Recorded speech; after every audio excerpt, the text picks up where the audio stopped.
बाबरी मस्जिद शहादत को आज पूरे 31 साल हो रहे। मस्जिद के शहादत को लेकर आज परभनी शहर के सभी मुस्लिम समाज और हजरत टीपू सुल्तान युवा मंच की ओर से सामूहिक अजान देकर घटना की निंदा की है। इसके अलावा जिलाधिकारी के द्वारा राष्ट्रपति और मुख्य सरन्यायाधीश को ज्ञापन सौंपा गया है। इस ज्ञापन में कहा गया है कि भारतीय प्रजासत्ताक संविधान ने सभी को एकता, समाजवादी, धर्मनिरपेक्ष, लोकशाही स्वीकृति दी है, जिसके तहत राष्ट्र के सभी देशवासियों को अपने अपने धर्म के अनुसार आचरण करने का पूरा अधिकार है।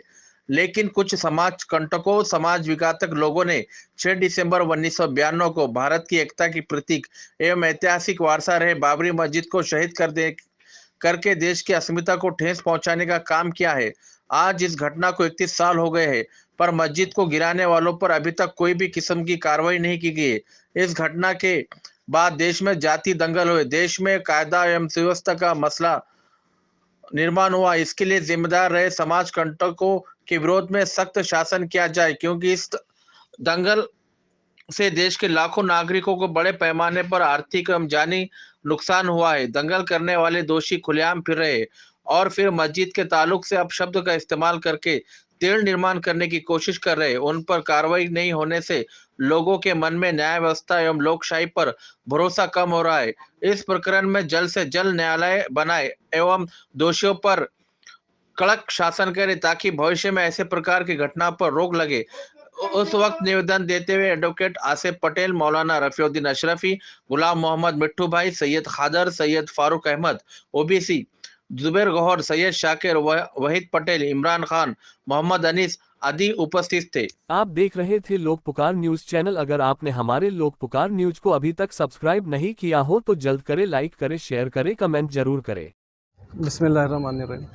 आज 6 दिसंबर हज़रत टीपू सुल्तान युवा मंच और ज़िम्मेदारानी शहर की जानिब से कलेक्टर साहब को एक निवेदन दिया गया और कलेक्टर के माध्यम से हमने चीफ जस्टिस ऑफ इंडिया और राष्ट्रपति को एक निवेदन दिया है कि जो 6 दिसंबर 1992 को जो घटना घटी थी बाबरी मस्जिद के साथ, सबसे पहले वो घटना का हमने निषेध करे और जो लोगों ने और जो आरोपियों ने मस्जिद को दहाए थे, शहीद किए थे, उनके ऊपर कड़क कार्रवाई की जाए।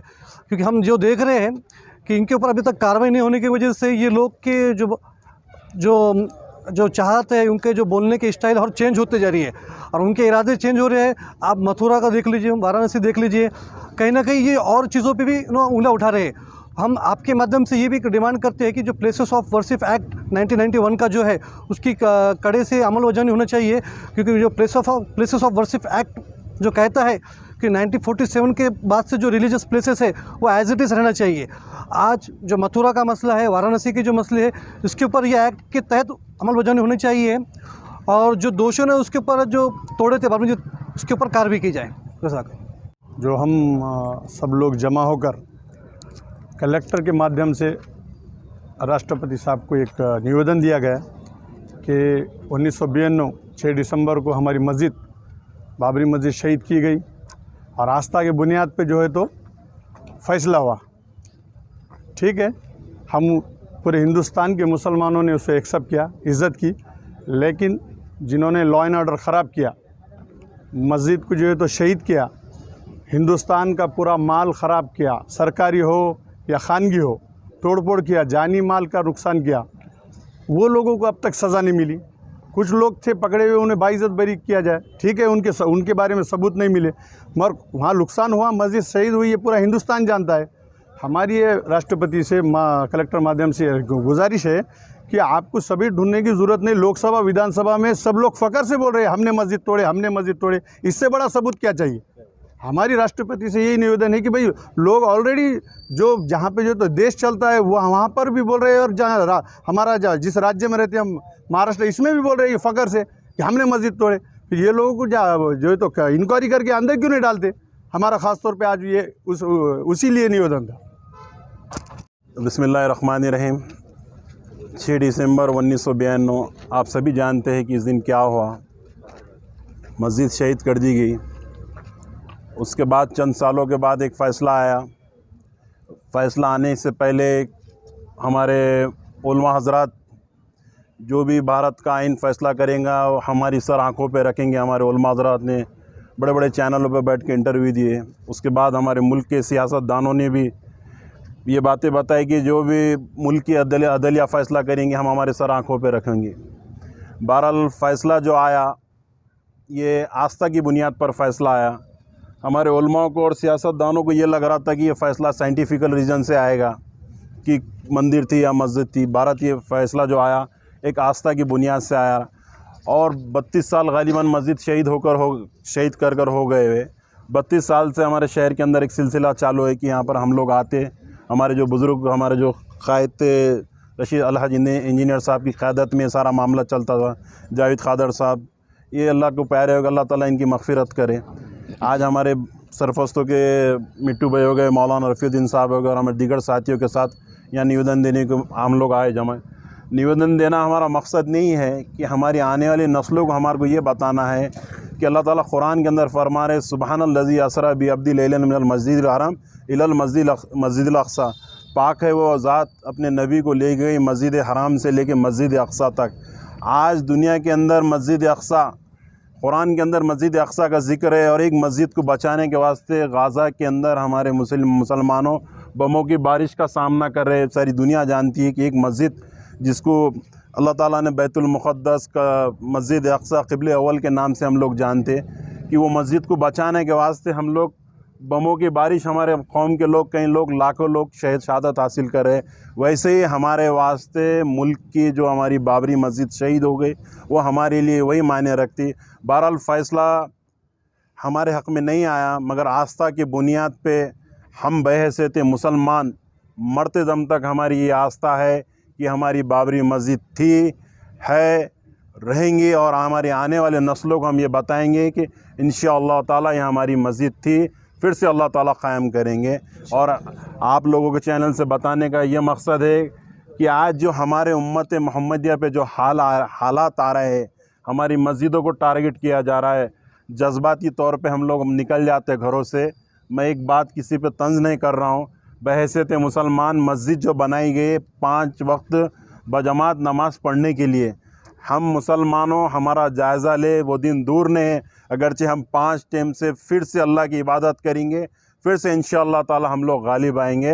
वाक़िदुद्दावाना अल्हम्दुलिल्लाह रब्बिल आलमीन। आज जो 6 दिसंबर के मौके पर यहाँ निवेदन दिया गया, निवेदन देने का मेन मकसद और मुद्दा यही है कि बाबरी मस्जिद जो शहीद हुई और उसके बाद जो हालात हुए और हालात होने के बाद जो केसेस चले और केसेस चलने के बाद मुसलमानों ने ये सोचा कि जो भी फ़ैसला आएगा हम उसको कबूल करेंगे।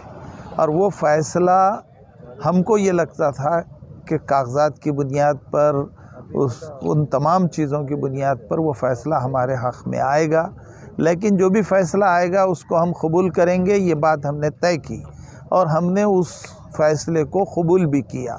मगर उस फ़ैसले में ये कहा गया कि मंदिर तोड़कर मस्जिद नहीं बनाई गई थी। जब उस फ़ैसले में ये बात कही गई है तो हम ये चाहते हैं कि उस मस्जिद को जो तोड़ा गया, वो तोड़ने वाले जो भी मुजरिम है उन पर क्या कार्रवाई हुई।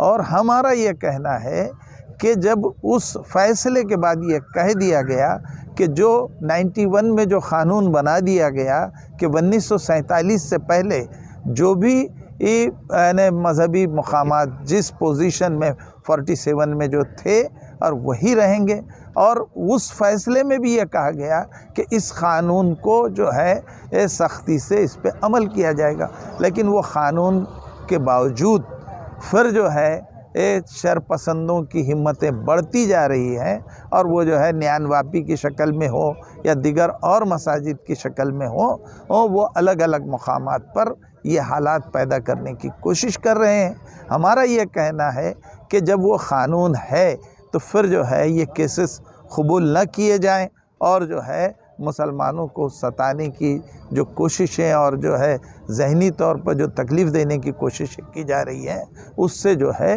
बचाया जाए।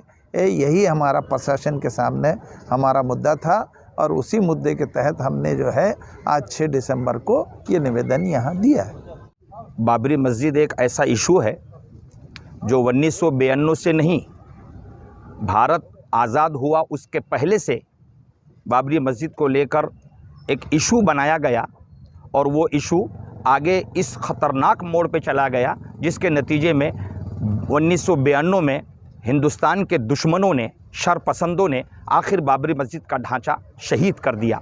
और वो बाबरी मस्जिद का ढांचा शहीद नहीं हुआ मेरे भाई, असल में संविधान का उल्लंघन हुआ, संविधान का मर्डर हुआ, देश के इज्जत का खराबा हुआ, जिसके नतीजे में देश पूरी दुनिया में शर्मिंदा हुआ।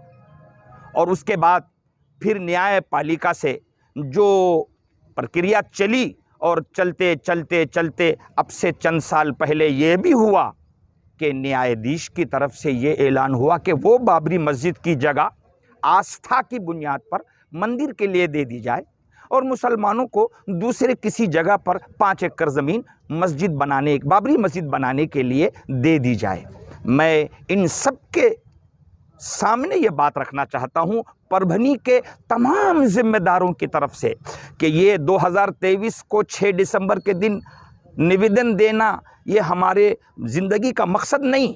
हमारी ज़िंदगी का मकसद ये है कि दुनिया के नक्शे में जब तक भारत रहेगा उस वक़्त तक पूरी दुनिया ये जाने हम मुसलमानों की तरफ से कि वो मस्जिद डॉक्यूमेंट्स की शक्ल में बाबरी मस्जिद थी, न्यायाधीश के न्याय देने के दिन भी बाबरी मस्जिद थी, आस्था की बुनियाद पर वो जगह किसी और को मंदिर बनाने के लिए दे दी गई हो तो हो, मगर वो मस्जिद मस्जिद है कोर्ट के नज़र में भी।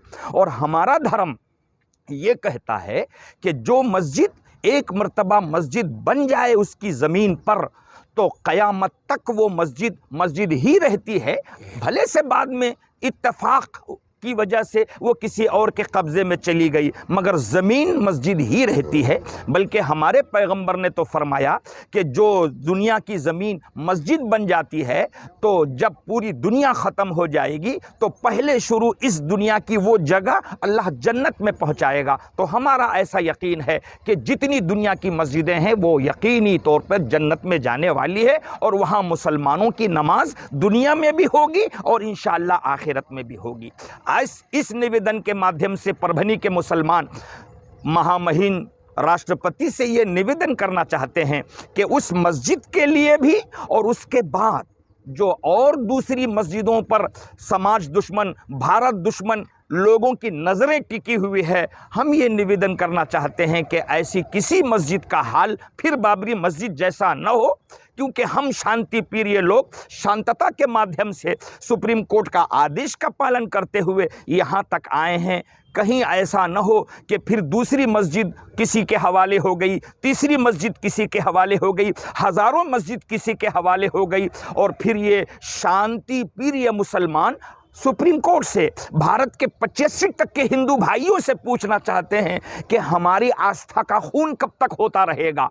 ये हम आपसे इंसाफ के माध्यम से सवाल कर रहे हैं। जो एक भाई को आप जवाब दे सकते हैं आप दीजिए। और इंसाफ हमारे भारत में हमेशा से किसी छोटे से छोटे आदमी के साथ नाइंसाफ़ी नहीं होती रही है, लिहाजा हम भी एक दुखी समाज होने के नाते आपसे गुजारिश करते हैं कि मस्जिदों के हवाले से कम इंसाफ से काम लीजिए, डॉक्यूमेंट्स को देखिए और आस्था की बुनियाद पर नहीं सच्चाई की बुनियाद पर इंसाफ करें। यही निवेदन के ज़रिए हम महामहिम से उम्मीद रखते हैं। धन्यवाद।